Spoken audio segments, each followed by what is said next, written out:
groet u geliefdes weer eens in die wonderlikste naam van alle name, ons Jahwe Eloi. Ek wonder of almal van ons besef wat 'n voorreg het ons om hier die heilige name oor ons lippe te kan gebruik. En ek groet u in die naam van ons meester Yeshua, ons verlosser, ons zaligmaker. En hy wat gesê het, dit is beter dat ek weggaan, of dit is goed dat ek weggaan, sodat julle die trooster, die Heilige Gees kan ontvang. Want hy sal julle leer in al hierdie dinge, in die waarheid, in die hele waarheid, ja, as ook oor die toekomstige dinge. En geliefdes, hoe belangrik is dit nie, dat ek en jy hier die Gees in hierdie tempel is, dat ek en jy nie op ons eie sal funksioneer. Dat ons alles sal toets aan die woord van Jahwe. En jy weet, ek en Siegfried praat net nou daaroor, oor die verskillende Bybels wat daar is. En daar is honderde Bybels. Maar ek glo nog vas daaraan dat Jahwe vir my 'n woord kom gee het, en dat dit die lig op my pad is. Dat Jahwe nie vir ek en vir jou ietsie sal gee, en dit daarna sal terugvat en sê, maar weet jy wat, ek was verkeerd nie. Want Jahwe is die onbeskryflike, wonderbaarlike Eloi, wat so groot en krag en heerlik is, dat die menslike verstand dit nie kan pyl. Geliefdes, ek wil met u praat vandag oor misleiding. Ek wil met u praat en vir u vra, hoe beoordeel u kerk, u organisasie? Volgens die woord van Jahwe of volgens u self? En jy weet, die woord van Jahwe klink klaar daaromtrent. En Jahwe kom en hy sê daar in 2 Timoteus, sê hy dit so mooi sê Paulus dit vir Timoteus. Hy sê die hele skrif is gegee vir ons, tot lering, tot teregwysing. En ek luister in die laaste tyd, dan kry ek predikers ook in die Israels geleerdere, wat die ontkenning het en sê dat Yeshua is maar net 'n profeet. En dit is my so erg dat ek dit nie eers vir myself kan indink hoe so 'n persoon wat ek gedink het, hy baie kennis nie. Ja, hy het miskien wêreldse kennis. En miskien 'n gees van hierdie wêreld wat dit vir hom leer.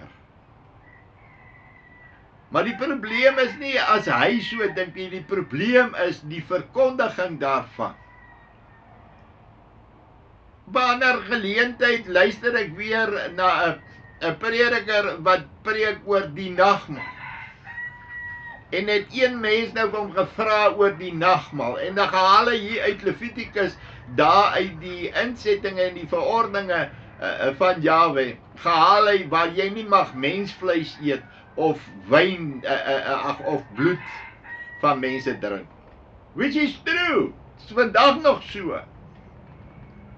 Maar dan gaan hy verder, dan verduidelik hy en hy sê dat die nagmaal mag jy nie. Hy sê, en ek sê nou vir julle vandag, ek vreet nie letterlik en figuurlik nie. As hy gesê het nog letterlik, dan het ek dit verstaan, maar figuurlik ook. Hy sê, en ek suip nie letterlik en figuurlik bloed nie, mense bloed nie, bedoelende op die heilige nagmaal. En jy kan na my toe kom en my sê, ja, maar die Rooms-Katholieke Kerk het dit ingestel en dat uitgelaat of wat ook al. Nee, geliefdes, die woord van Jahwe sê vir ek en jy wat ons mag doen of nie mag doen. En so kom Yeshua en hy leer vir ons uit sy woord uit presies wat die mense, sodat ons hulle daarin kan weer lê. Daar in Lukas 22 sommer. Daarop neem hy, dit is nou Yeshua die brood, en nadat hy gedank het, breek hy dit en gee dit aan hulle en sê, dit is my liggaam wat vir julle gegee word. Doen dit tot my gedagtenis. Nou kan ek nie verstaan, wat is daar weer verkeerd en wat is dit teen die woord van Jahwe? Net so neem hy ook die beker na die maaltyd en sê, hierdie beker is die Nuwe Testament in my bloed wat vir julle uitgestort word. Nou weet ek nie, wat het hierdie wyn ook te doen met hierdie menslike bloed. Dit is Yeshua wat vir ons sê, dat ek en jy dit moet doen, tot nagedagtenis van hom. Dat ek en jy deel is van hierdie liggaam en hierdie bloed van Yeshua. Ander een hoor ek weer sê, hy luister ek waar hy vertel van die geheimenis en die verborgenheid van Jahwe. Ja, as hy nou net sê dit, dan verstaan ek dit ook. Maar nou sê hy van Genesis tot en met Yeshua se tyd, is alles verborgen.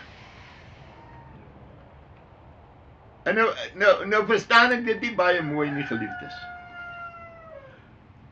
Hy sê die wet en die gebooie, wat dit onmoontlik is vir die mens om te onderhou,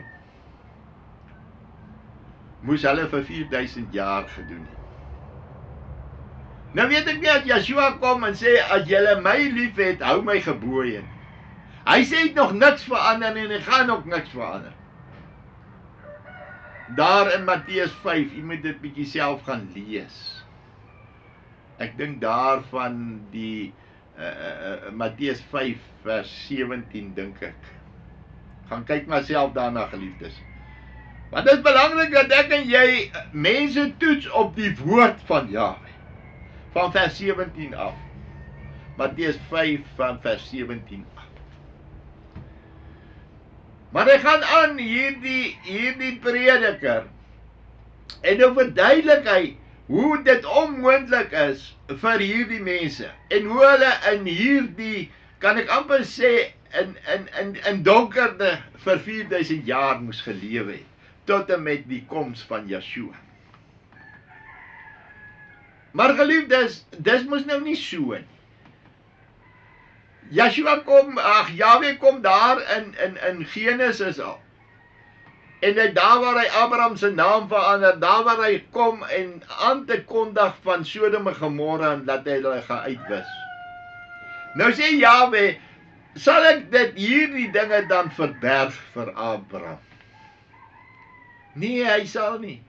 So kom waarsku ons oor al hierdie goed en is dit belangrik dat ek en jy na die woord van Jahwe sal gaan kyk. En geliefdes, daar is 'n persoon in Samuel se tyd en Dawid se tyd wat sy naam Ahitofel is. En ek en jy ken daar die geskiedenis waar Dawid oorspel met Batseba gepleeg het. En daar 'n kind gebore is en daai kind het gesterf. Maar ek en jy weet ook dat daardie Dawid het 'n moord gepleeg. En dit is my die wonderlikste van die woord en die genade van Jahwe. Dat die skoot toe Dawid dit bely, toe het Jahwe hom dit vergewe. Maar hy moet die konsekwensies daarvan aanvaar. Hy sê, want jy het dit in die geheim gedoen, daar in 2 Samuel 12 vers 12. Maar ek sal hierdie ding doen voor die hele Israel en in die volle sonlig. En Dawid sê vir Nathan, ek het gesondig teen Jahwe. En Nathan sê vir Dawid, so het Jahwe dan ook u sonde vergewe, u sal nie sterf nie. Maar, luister nou baie mooi, geliefdes, vers 14, maar omdat u die vyande van Jahwe deur hierdie saak aanleiding gegee het om grootliks te laster, sal die kind sterf wat vir u gebore is. Ook sekerlik sal hy sterwe. Met ander woorde, Jahwe kom in sy genade met Dawid. Maar weet u, Batseba, toe sy nou daar bad, toe maak sy ook nie meer lekker toe nie, want sy weet die koning kyk daar van die dak af. So kom die misleiding van my mense na vore. Maar ek wil net terugkom daarna, en ons weet wat het met Uria gebeur. Dit is nou Batseba se man. Hoe Dawid hom toe daar by die voorste linies laat insit, vir Joab gesê het, laat hy daar laat kyk, laat hy sal sterwe, dan onttrek jy die manne, laat hy in die geveg sal sterwe.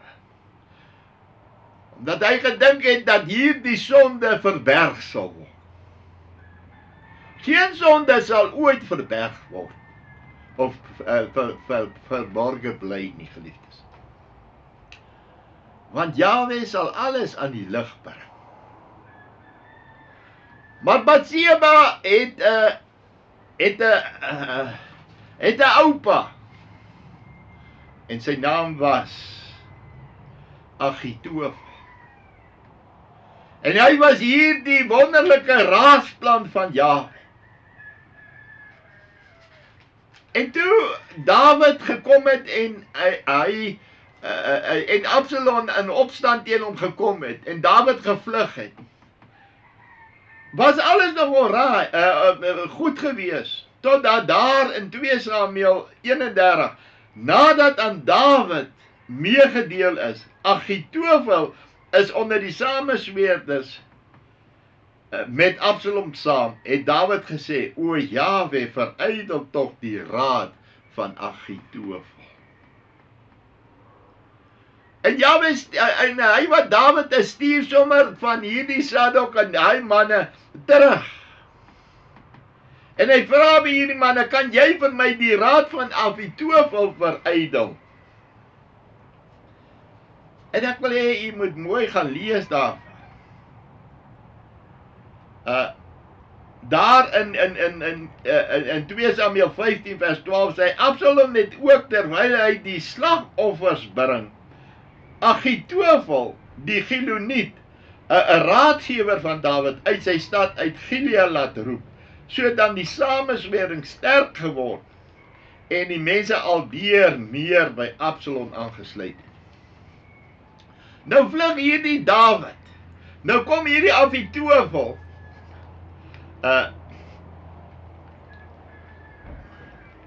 en hy sê daar in 2 Samuel 16, vers 21, en Agitofel sê vir Absalom, gaan in by die byvroue van u vader, wat hy laat agterbly het om die huis op te pas. Dan sal die hele Israel hoor dat u gehaat gemaak het by u vader, en die hande van almal wat by u is, sal versterk word. Hulle het toe so gemaak en vir Absalom 'n tent op die dak opgeslaan, en Absalom het voor die oë van die hele Israel by die byvroue van sy vader ingegaan. En die raad van Agitofel in die dae gegee het, was asof 'n mens die woord van Elohim geraadpleeg het. So was elke raad van Agitofel vir Dawid sowel as vir Absalom. Luister nou baie mooi. Sien u wat se invloed het Agitofel op hierdie omstandighede? En hoe Absalom luister na hom en hoe hierdie volk luister na hom? Geliefdes, dat hierdie raad is asof dit van Jahwe is.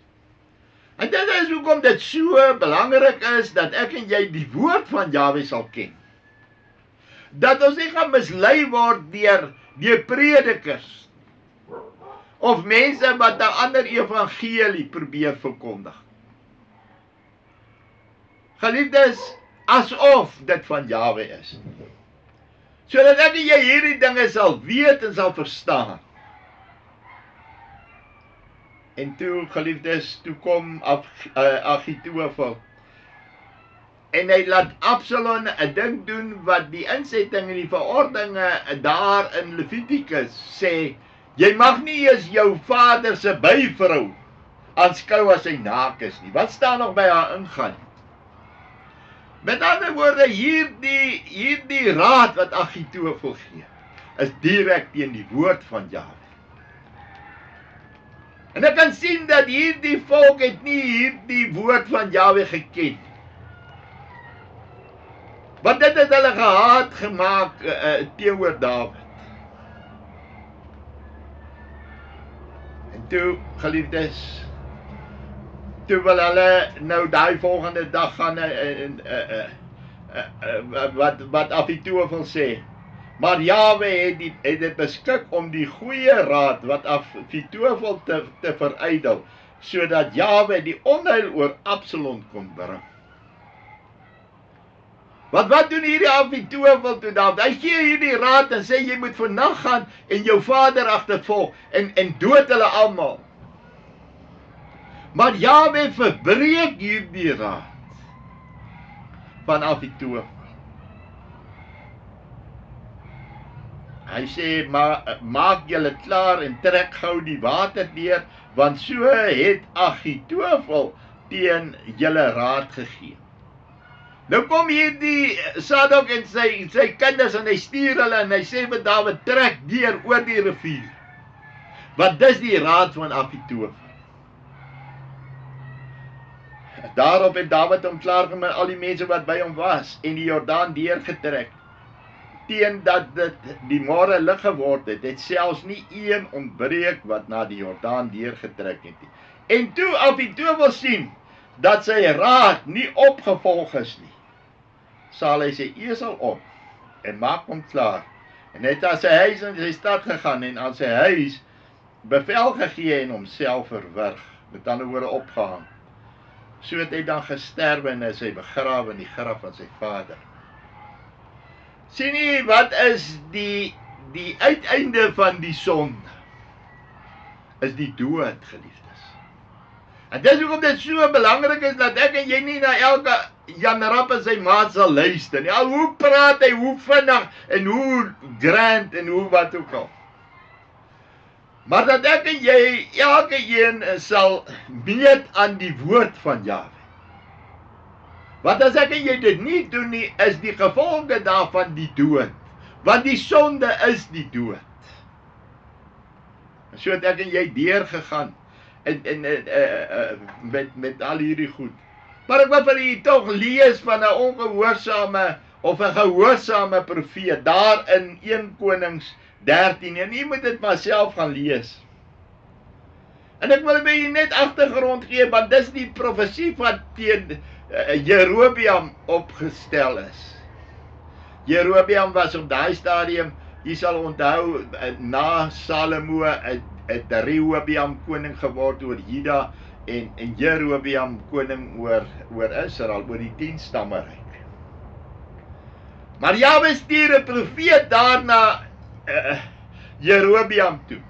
En waar kry hy vir Jerobeam? Daar by die altaar waar hy offer. Waar niemand eintlik moet, behalwe die hoofpriester moet offer. Kom hy en hy offer hierdie offer. Sê daai man vir hom, hy sê, jy weet, daar sal eendag sal daar 'n seun gebore word, Josia. Dit is Josia, ja. Josia. En jy weet dat geliefdes was 'n man, 'n koning van Juda wat werklik Jahwe gevrees het. Want hy was maar 8 jaar oud toe hy koning geword het. En dan sien u die invloed van sy ouers op sy lewe, veral sy moeder. En hierdie Josia verander al hierdie goede. Hy breek alles af van die afgode. Maar hierdie profeet kom en hy sê vir Jerobeam. Hy sê, en hy dieselfde dag 'n wonderteken aangekondig en sê, dit is die wonderteken dat Jahwe gespreek het. Kyk, die altaar sal uitmekaar skeur en die as wat daarop was, afgegooi word. En net toe die koning die woord van die man van Elohim hoor, wat hy teen die altaar in Bethlehem uitgeroep het, steek Jerobeam sy hand uit van bo, van die altaar af en sê, gryp hom. Maar sy hand wat hy teen hom uitgesteek het, het styf geword. En nou ken ons hierdie geskiedenis, hierdie man kom en hy pleit by hierdie profeet, en hy sê, asseblief man, hy sê, smeek tog die aangesig van Jahwe, jou Elohim. En jy sien geliefdes, dit is my probleem met mense, hulle sê, jou Elohim. Ja, dit is waar, dit is my Elohim. Maar sodra jy dit om nie by jouself vat as jou eie persoonlike Elohim nie, jou persoonlike saligmaker, dan is daar niks vir jou oor nie. Om genade en bid vir my, dat my hand tot my terugkeer. Nie dat hy tot bekering sal kom. Nie dat Jahwe hom in genade sal, maar laat hierdie hand van hom, hierdie hand waarmee hy die sonde doen, laat die gesond word. En toe het hy dit vir Jahwe gebid. En het Jahwe om genade gesmeek, sodat die hand van die koning tot hom teruggekeer het, en dit soos tevore was. Daarom sê die koning aan die man van Elohim, kom met my saam huis toe en versterk jou en laat ek jou 'n geskenk gee. Maar die man van Elohim sê vir die koning, al gee u my die helfte van u huis, ek kan nie met u saamgaan nie, en ek kan geen brood eet of water drink in hierdie plek nie, want so het Jahwe my bevel gegee, deur sy woord en gesê, so kom Jahwe en gee vir ek en vir jou bevel uit sy woord uit. Jy mag geen brood eet of water drink, en jy mag nie terugkeer met die pad waarmee jy gegaan het. Hy het toe met 'n ander pad gegaan en nie teruggekeer nie. Hy sê vir hier koning, ek moet nie aan jou gehoorsaam wees nie, ek moet net aan Jahwe, want dit is wat Jahwe uit sy woord het met my gespreek. En weet u geliefdes, en dis die tragieste vir my,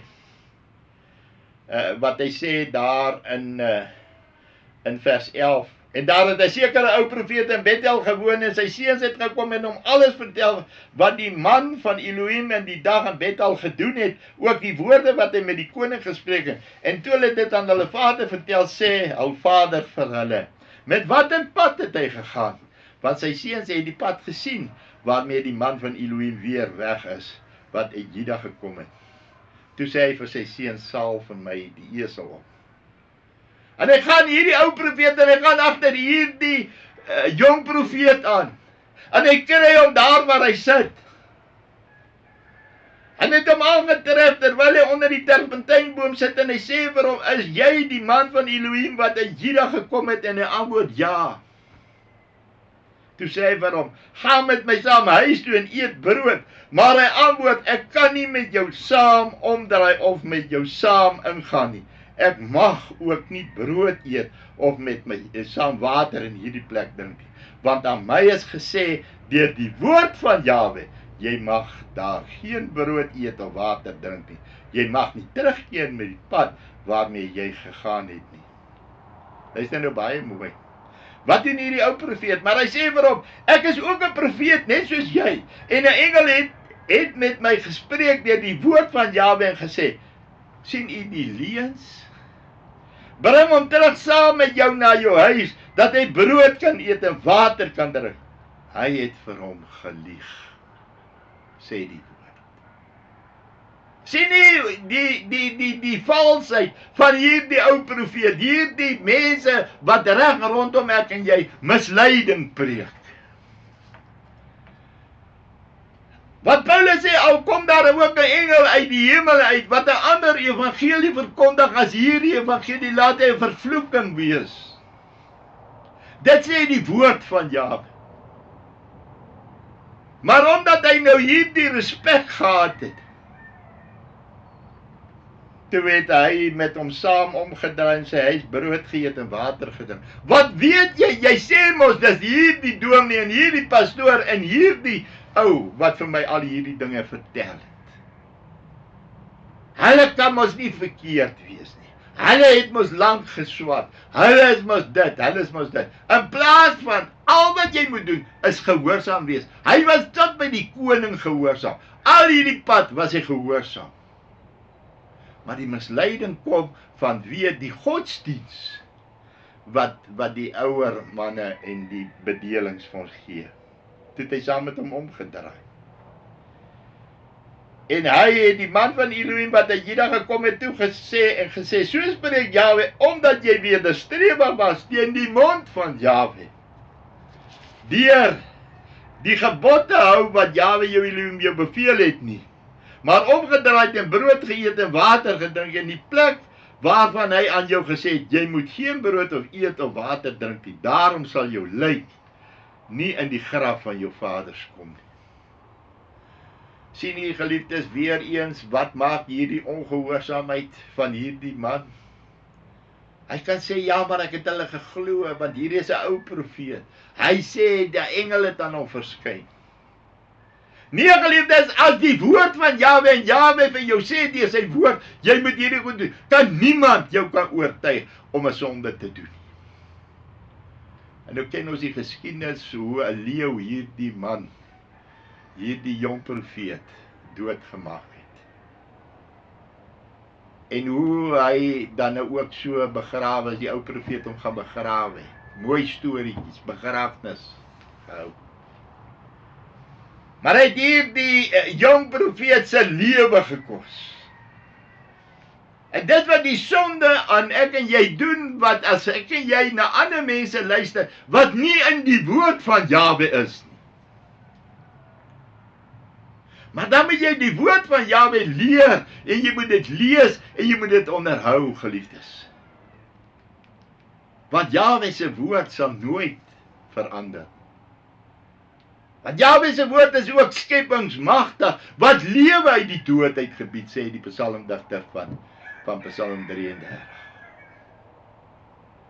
So moet ek en jy katvoet loop, veral in vandag se tyd, teen dit wat ons hoor, en dit wat ander mense sê, en dit wat ander mense doen. Wat jy sien, geliefdes, ek en jy is 'n ambassadeur van Yeshua. Ons is 'n ambassadeur van die koninkryk van Jahwe. En ek en jy kan net dit doen, dit wat Jahwe en hierdie koninkryk, daardie opdrag aan ek en jou gegee. En dis om in die waarheid te bly, in gehoorsaamheid. En ek groet u in die wonderlike naam van hierdie almagtige Jahwe Elohim, wat vir ek en jy sy gebooie, sy insette en sy verordeninge gegee het, sodat ons daardeur kan leef. Sodat ek en jy hierdie wonderlike nuus kan hê.